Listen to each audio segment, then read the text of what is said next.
A very good afternoon to you. I'm Howard Feldman. I head up marketing and people at Synthesis Software Technology, and I am absolutely delighted and excited about this conversation that we are going to be having. We're talking about creativity and innovation. Is there a secret to it? Can it be learned? What are the pitfalls and what goes wrong? We put together an incredible panel, one that I am very, very excited to speak with. Brandon Fairweather, he's Responsive Strategy Director. He joins us this morning, the Managing Director and Founder of Brandlove. Chantel Botha joins us, and Tjaard Plessis, Synthesis Head of Digital and Emerging Tech. A very good afternoon to you, everybody. How are you all doing today? Feeling very creative, are you?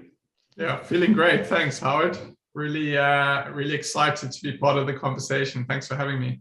Well, these conversations are important, aren't they? Because we often think that that creative people belong in a certain realm. Maybe architects are creative, maybe marketing people a little bit creative, if not dishonest. They're all over the show, creative people, but they're in a box, aren't they? We tend to write them off.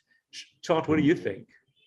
Yeah, we do have in our minds, I think, a little bit of a profile of what a creative person should look like. And I think if you don't dress funny, you're already excluded sometimes. I remember my dad, who's the writer, he couldn't care less about what he was wearing. You know, I always, when we went to functions and everything with all the creative people around you, there was a very distinctive look sometimes. And what I've learned, at least from my dad, is that creativity can be sometimes where you least expect it. And that really helped me a lot, because it's true. Sometimes we limit ourselves and we think, well, we can't be creative because we're doing this or that or have this background or whatever. And I think that's a great thing about creativity, is it's limitless. Chantel, do you think creative people look a certain way? I just love this part of the conversation. I grew up with an artist dad as well. Oh wow! And I remember, you know, me saying to him, because I always knew I had, I don't know, I just had the ability to connect dots and see things very, very differently. I had lots of imaginary friends and shit growing up. And I remember saying to him, like, people treat me like a weirdo. And he said to me, no, Chantel, like, they the weirdos. Like, we're the normal people and they the weirdos. And it was probably the best advice that I ever got.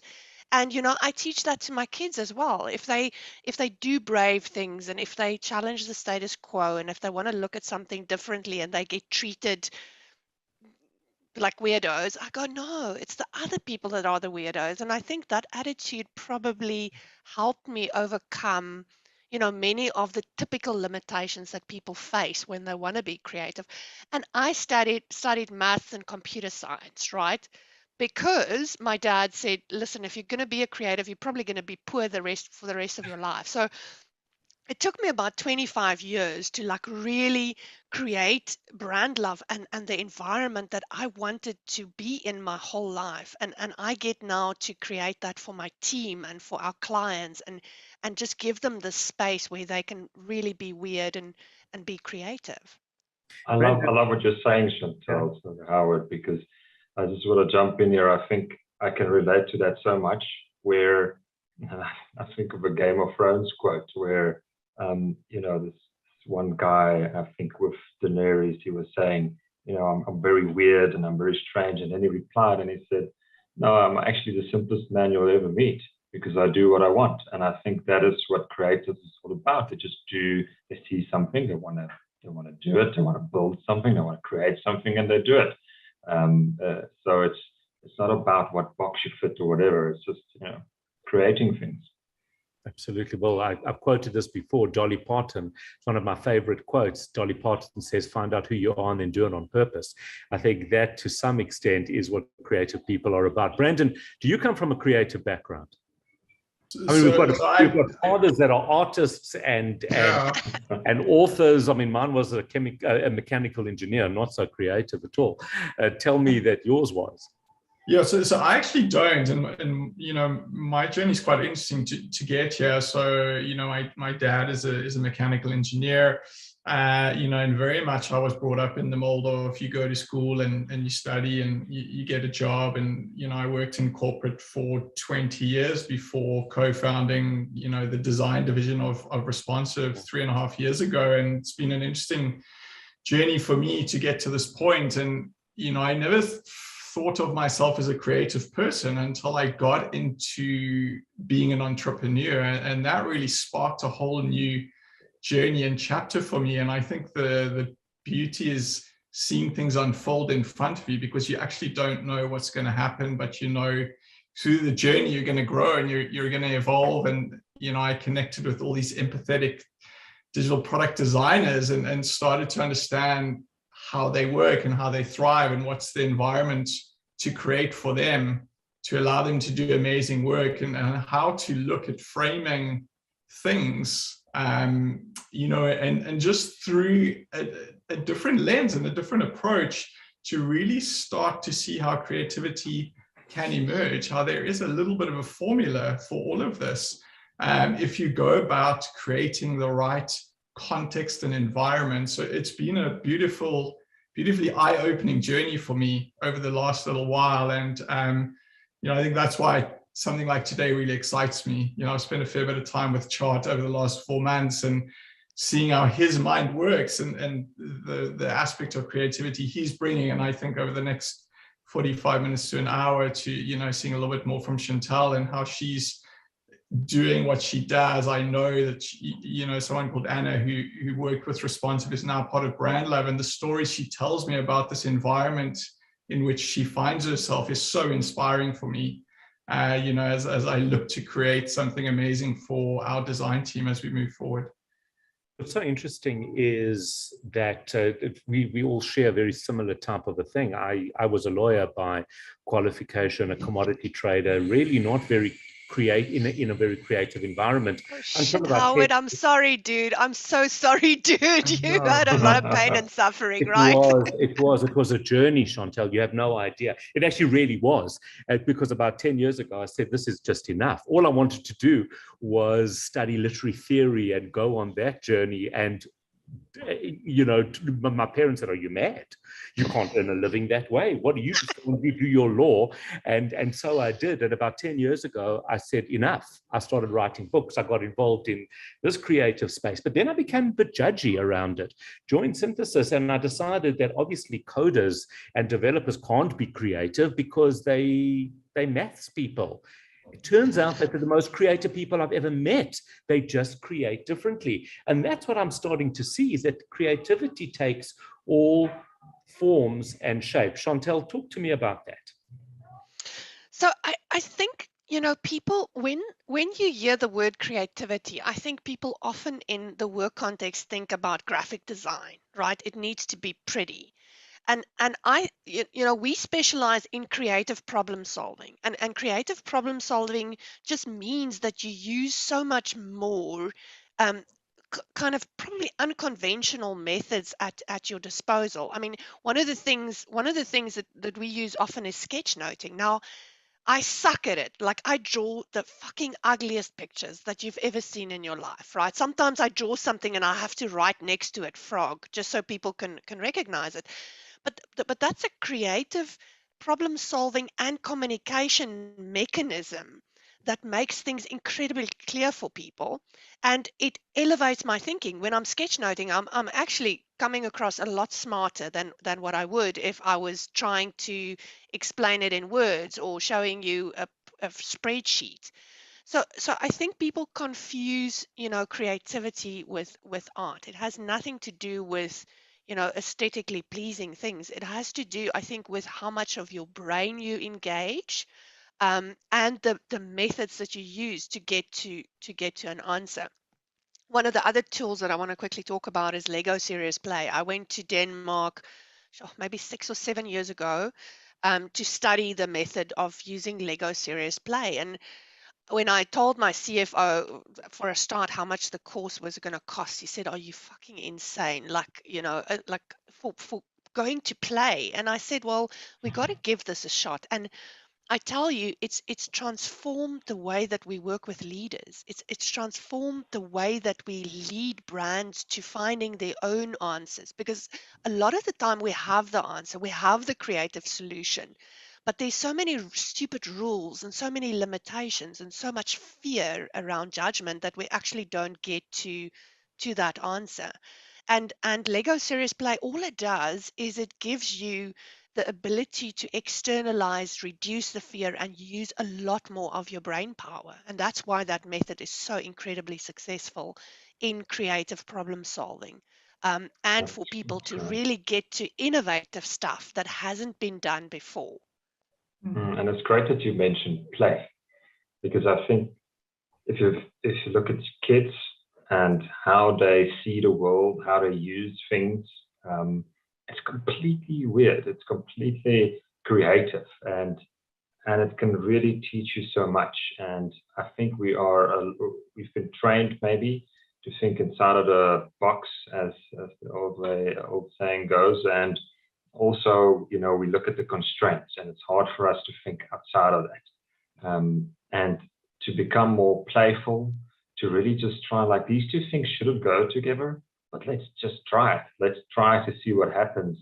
And creating a culture where that's safe in a workplace is a great way to build innovation. Like, it's safe for you to try weird things together and see if it works. And even if it doesn't work, in my experience, there's always a lot to learn out of it.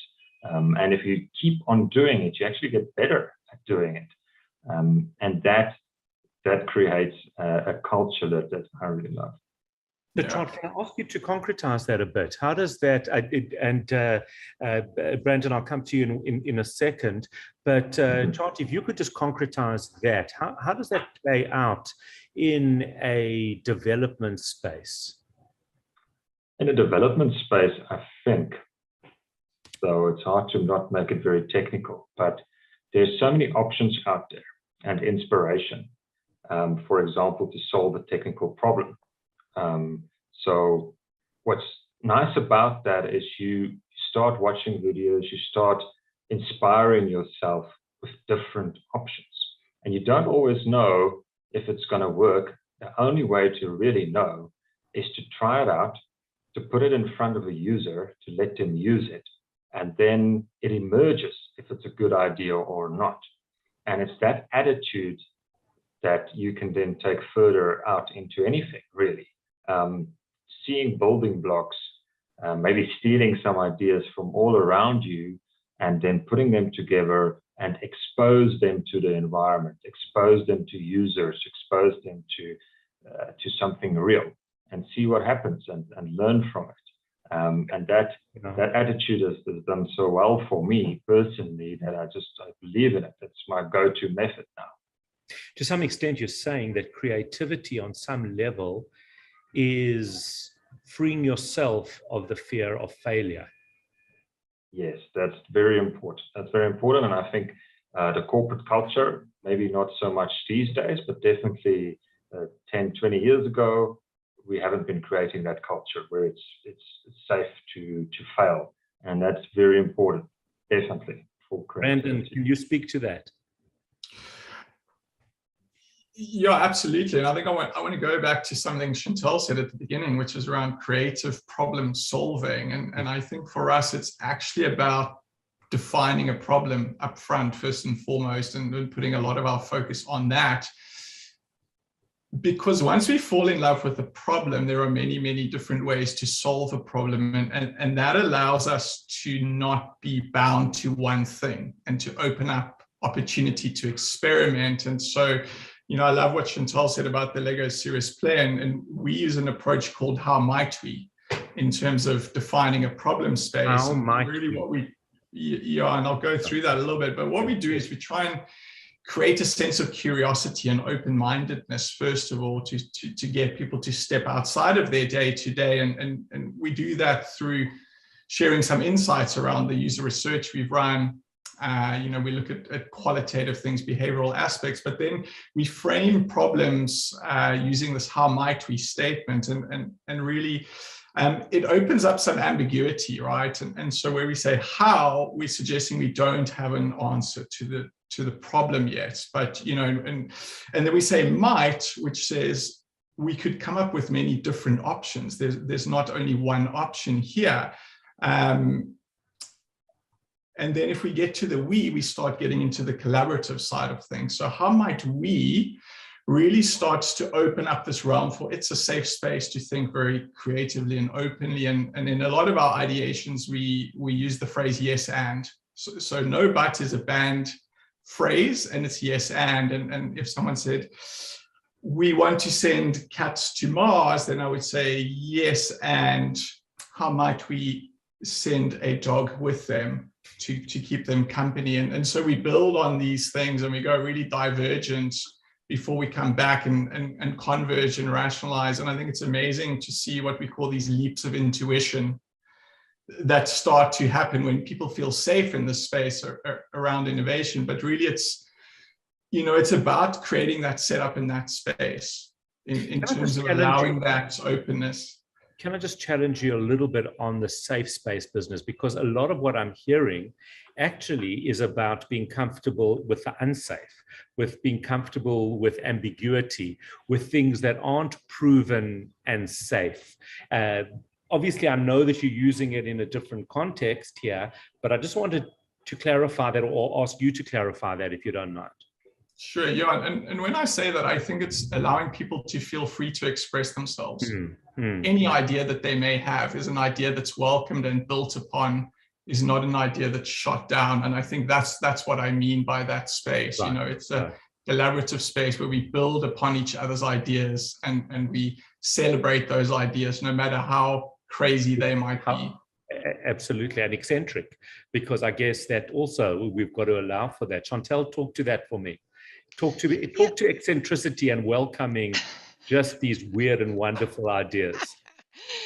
Well, I want to pick up on, I think, Tjaard and Brendan's comments. If you give a 4-year-old and a 40-year-old the same problem, right? The biggest difference between them is ego, and maybe like layers of like emotional damage over the years, right? So the 4-year-old is curious and it's like that pleasure of solving the problem and being creative and feeling the pride when they've solved the problem, versus the 40-year-old who's really taking personal risk, right, in being wrong, in being frowned upon, in being ostracized out of the tribe because he didn't have compliance to 50,000 regulations to solve the problem. So I think it's a lot about the personal risk that people are just not willing to take. And I've worked in financial services for most of my career, and I tell the story of every month I would have this little ceremony, and I'd stand at the grave of all my ideas that died, that no one gave a shit about and nobody wanted to fund them. And I was always high maintenance and years ahead of the organization. And now I chuckle because I do exactly the same thing, right? And I charge people a shitload for the ideas I come up with, and now they buy them. But when I was like inside, I was like the evangelist that nobody listened to anymore. The prophet that was just ignored and silenced. And I think it's that when you kind of can get over yourself. I think we are. There's no bigger sadness for me than not fully using human potential. And I think a lot of corporate environments are reducing human potential with all of the stupid rules and not celebrating people that are actually brave, people that want to find a better way to do things. I remember vaguely, and I want to tell a quick story if I may. Just a call center agent in a financial services call center. I mean, I take my hat off to them. They should be celebrated. And sometimes the things they have to explain is like really, really difficult. And this call center agent, I listened to thousands of calls in the work that we do. And this call center agent had to explain to a client what a second-hand policy is, insurance policy, and how it's a very complex actuarial concept. And this call center agent was speaking to a client, and she was explaining it's like an egg, you know. We've taken the yolk and the white of the egg, we've given it to you, and all we're asking you is to keep the shell. And I presented this to an exco, and I said, if you mark this girl down on quality because she didn't stick to the script, she didn't stick to the language, you know, I will personally make sure that someone gets fired, because she should be celebrated for being creative in how she explained an incredibly difficult concept. And I think it's those stories that don't circulate enough in the organization. And you know, everybody tunes into IIFM, what's in it for me radio station, right? And unless you put something in it for people so that they celebrate it and they can feel proud of their ideas, there's really no motivation, and the personal risk is just too high. Tjaard, you within your own space within Synthesis, there's a tremendous amount of celebration of creativity, comfort with failure, but you also working a lot of the time with clients in the same sort of environment that Chantel and Brandon are referring to. How are you finding the corporate world? Are people becoming more comfortable with the new type of ideas and with things that are less safe than perhaps they were? I think so. I think there's definitely a trend to become more comfortable with that. I can say two things. I think it's firstly your own personal battle to be comfortable, to be vulnerable. That's a big step, and it's probably ego, definitely is. So it's firstly a personal thing. Everyone needs to learn that lesson, and it's hard and difficult. And then secondly, I think what's difficult in corporates is responsibility. I mean, you are responsible, for example, if you're a security head of someone, to not be the next, hacked organization. And it's a very big risk, and it's a very difficult responsibility. And then I think what we tend to do then, or corporates tend to do, is they tend to set up, a blocker to avoid that situation. And that's the only way that they know how to solve and take on this responsibility safely. And that is what's then difficult to create creativity, where there's this fear and there's this responsibility. And that's a very hard one, because it's a real fear, right? And that's, I think, the one piece we still need to figure out. How do we enable creativity in such very difficult scenarios like that? Because I would see teams building and creating great things, but then having to eliminate all the risk from that thing they're creating before they can take it to customers, because there's this fear maybe of the security hack and so forth. Right. So that's a big challenge I see in corporates, and a real challenge that they're struggling with, and we're struggling with them too. Right. Brandon, something that you referred to earlier, and I'm fascinated to hear your thoughts around it, was that you saw a tremendous amount more creativity when you went into the entrepreneurial space. Can you give us a little bit more background and context here? I'm fascinated to hear your thoughts on that. So I think I was kind of personally speaking, yes. In terms of,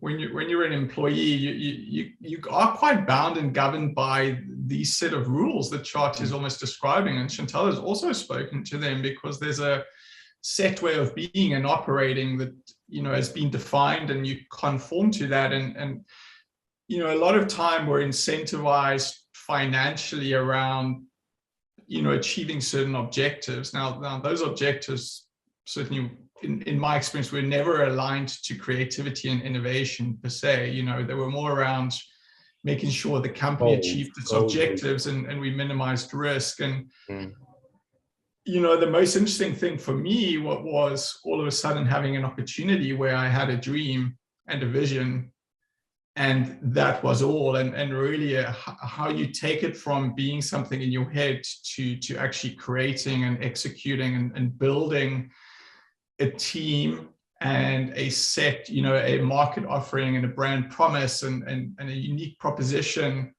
has been, just really intriguing, because there's no true blueprints to follow. I think it evolves and you learn a little bit, and then based on that you think and you reflect and you assimilate and you connect dots. I love what you said, Chantel. I try to connect a lot of dots as well, and from there you go again, and it's a constant iteration and reflection and then evolution through this process.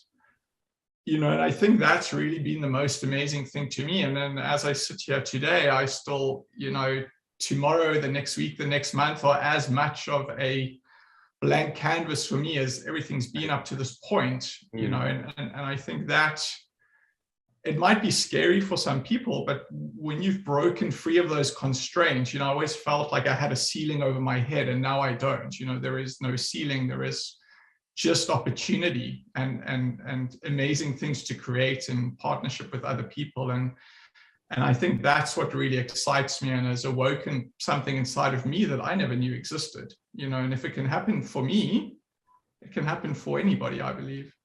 Well, you made it happen through courage, I think. Give us a sense for anybody who doesn't know what Responsive does. Just give us a very brief overview.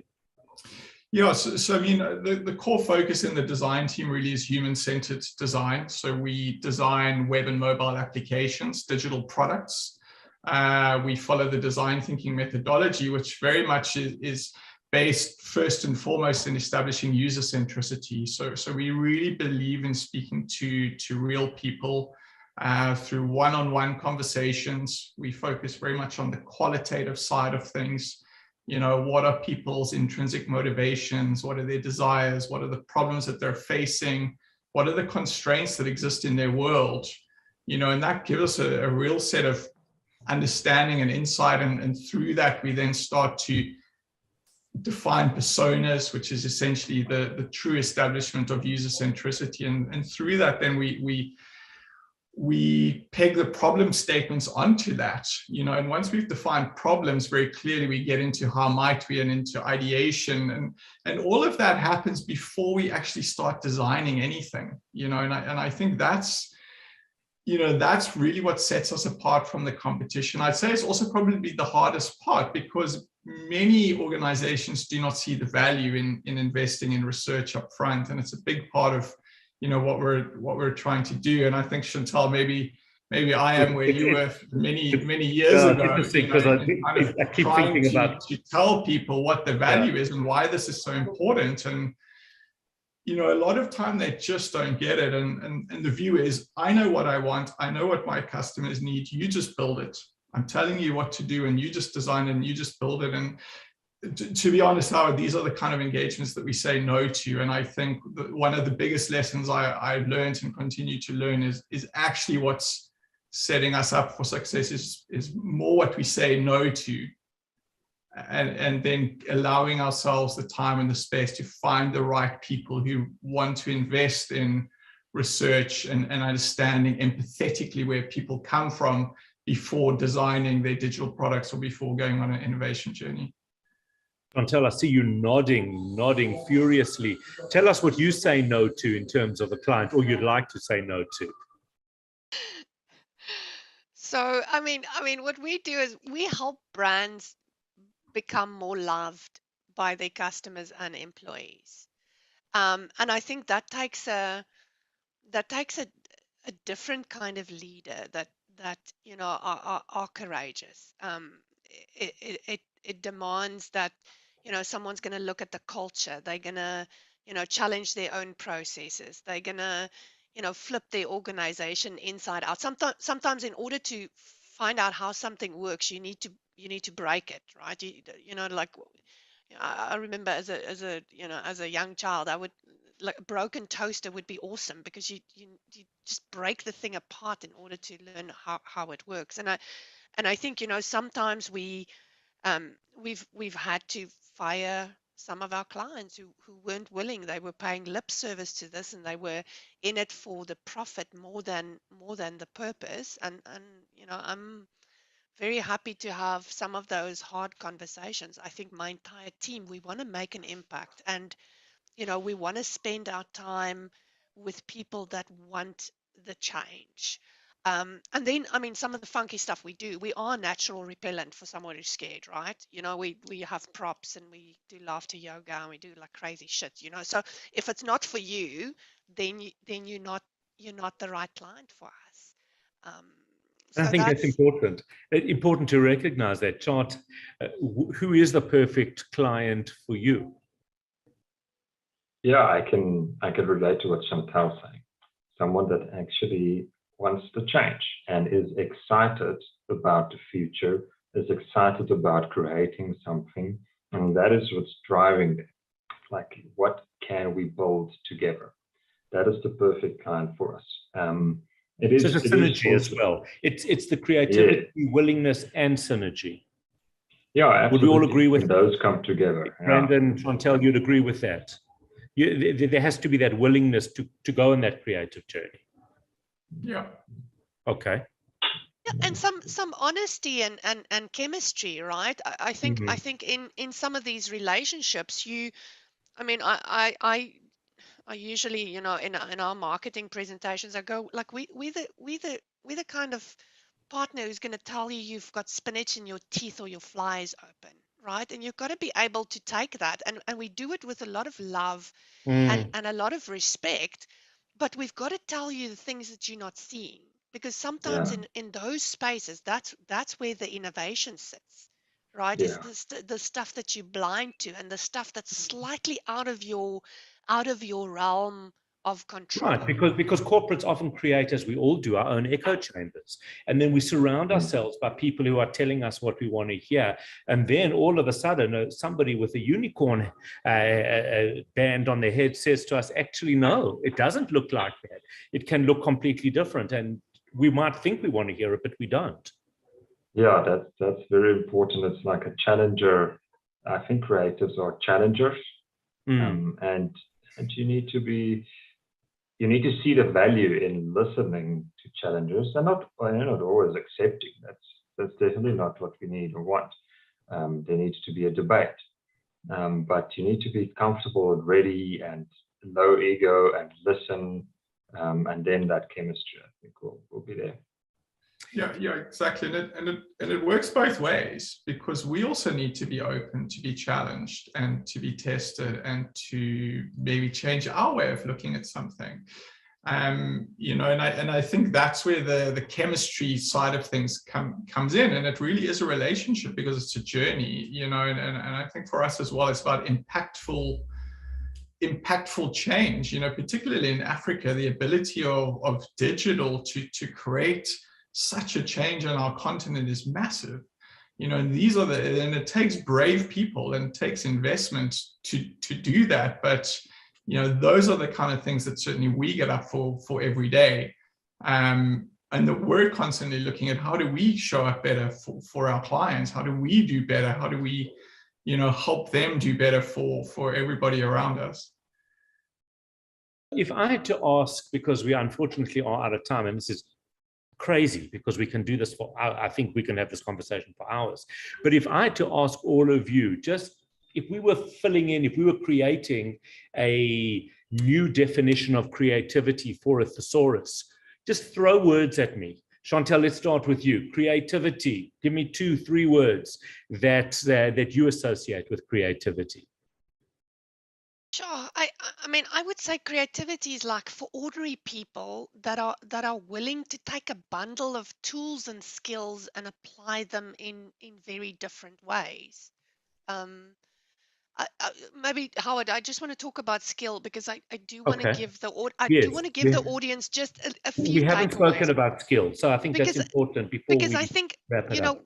we take thousands of people through workshops every year where we teach them how to design these remarkable customer experiences, how to have empathy for your customer. And I think there's a couple of building blocks of skills that actually The should be creativity taught can be taught. That's what it you're should saying. be taught in schools, right? I think empathy is really important. Mm. I think you've mentioned, Brandon, just curiosity and some of the, these recipes to the stuff. Design thinking is a bundle of tools where, it's a recipe and you apply the recipe, and every time people go, oh, we can't believe it worked again, but it's a recipe. And then I think storytelling is probably one of the most important skills in terms of telling the story about how you solved a problem, telling the story of failure. I mean, we have these, fuck up festivals at Brandlove where we get together and we celebrate the fuck ups we made because they are beautiful opportunities for It's so learning and important. opportunities to say, listen, we're all going to mess up. Let's turn it into gold. What's the gold in that? What did you learn about yourself? What did you learn about the customer?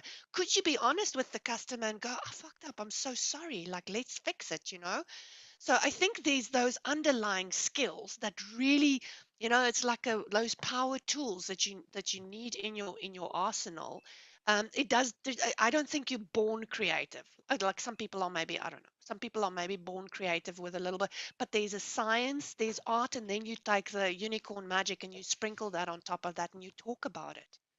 Yeah, I absolutely Brandon. agree. I think that's, it's no one word how it, many times we've seen people come and say, I have this most brilliant idea, an amazing product idea. We say, well, tell us more about it. Who's the idea for? And no, we don't know who it's for, and we don't, but it's a great idea. And I think for me, the concept of falling in love with the problem first and foremost is everything. And that there are many different ways to solve things, and so what I would say is fall in love with the problem, don't fall in love with the solution. And that's kind of the key to creativity, along with all of the tools and kind of frameworks Chantel's talking about, because the process is one to be trusted, and the results always speak for themselves. It is amazing. It's astounding when you go through it and you get to the end, and there's always that aha moment, and everyone in the room finally trusts you and trusts the process, and it's a beautiful thing, but it's hard work to get there. Tjaard? Yeah, I like the words you've said: curiosity, being brave, and not afraid to try new things. And I think also it's about being comfortable with chaos and comfortable with uncertainty, and almost wanting that, seeking new things, seeking how can I be, like I'm getting too comfortable. I'm seeking for something that makes me a little uncomfortable, and what's new and interesting. And that's unfortunately where we leave it. We really appreciate you taking time to join us on this creativity journey for this event. And I hope that you will join us again next time. I'm Howard Feldman. This has been a synthesis webinar, a synthesis event. Thank you for joining.